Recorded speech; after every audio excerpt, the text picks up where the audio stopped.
college can be a tough environment to be in. You might be in debt, paying for college, you might have your parents paying for you, or you might have some scholarship money that's helping you pay for college itself. Either way, you're going to be spending some money.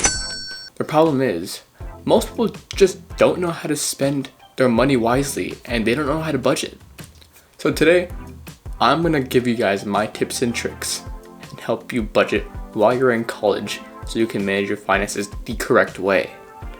So number one, and the most important step, is going to be creating a spreadsheet. Whether that's in Google Sheets or Microsoft Excel, whatever it is, categorize your spending one by one: food, gas, groceries, supplies for school like textbook, etc. And a plethora of things that you might need, that you might be spending money on per month. It could be a Netflix subscription, it could be for Uber, etc. Whatever it is, put it down. Don't forget about anything.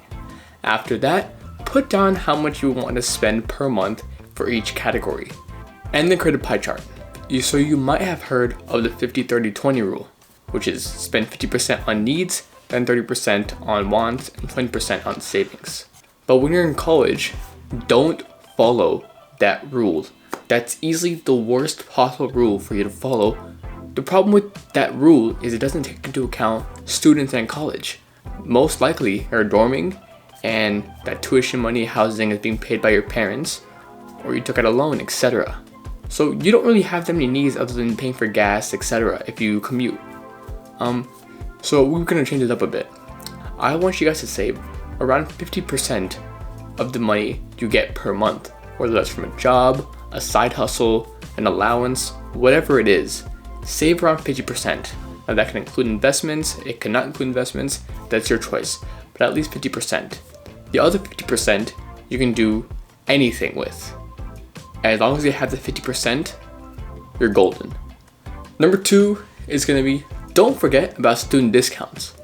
Now, being in college can give you lots and lots of discounts. You might have heard of the program with Student Beats, or whatever brand it is. Maybe it's Abercrombie, Nike, Adidas, Foot Locker. They most likely have a Student Beats student code, which you can then use if you want to buy anything online, and use that code to get like around 10 or 15% off. So use that whenever making a purchase for clothing or whatever it is, or food. Just check. It wouldn't hurt to check and just see if they have a discount code for students. Secondly, because you're in college, you have discounts in your local area. For me personally, because I go to UT Dallas, I get discounts on movie theater tickets nearby, Mavericks tickets nearby, Texas Legend tickets nearby, Galleria ice skating rink, which is also nearby. I get discounts to all those things which otherwise would have been full price for people not in college. So make sure you check what benefits and discounts your college does offer, and then see how much of a difference it makes from full price to discounted price. Number three is going to be automate your savings. Automate your savings isn't a huge deal, but it can make a big difference in how you spend your money.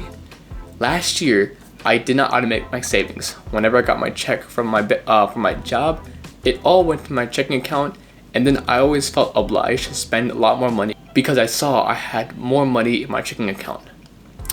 Don't do that. If you do have a job, make sure 50% of your money is going straight to your savings account so you don't feel obliged to spend that. Knowing you have less money in your checking account will make sure you plan more accordingly and spend less per month than usual.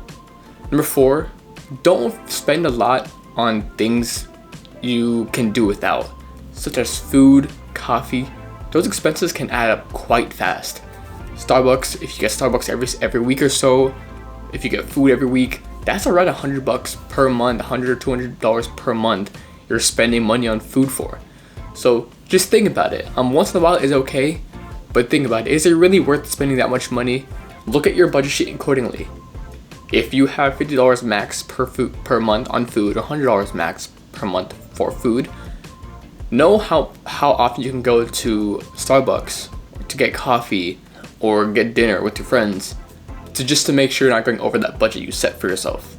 Number 5 is going to be starting a side hustle.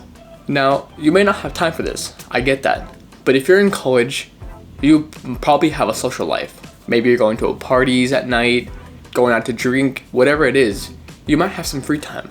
So start a side hustle. It can be a hobby you're interested in or whatever.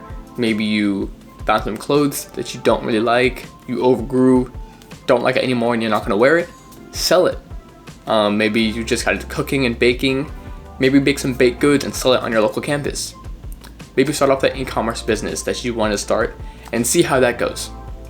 Whatever it is, you can make money on the side regardless of what you're doing, because you do have that time.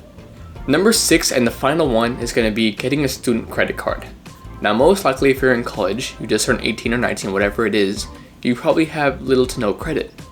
Get that student card, because a student card gives you a higher chance of approval, because they know since you are in college, you have very little credit. Doing that is going to be more beneficial to you than getting a secured card or a beginner's card. Also because a student card will also give you great incentives. Like the one I'm going to recommend is going to be a Discover card, a Discover student card, which I personally have.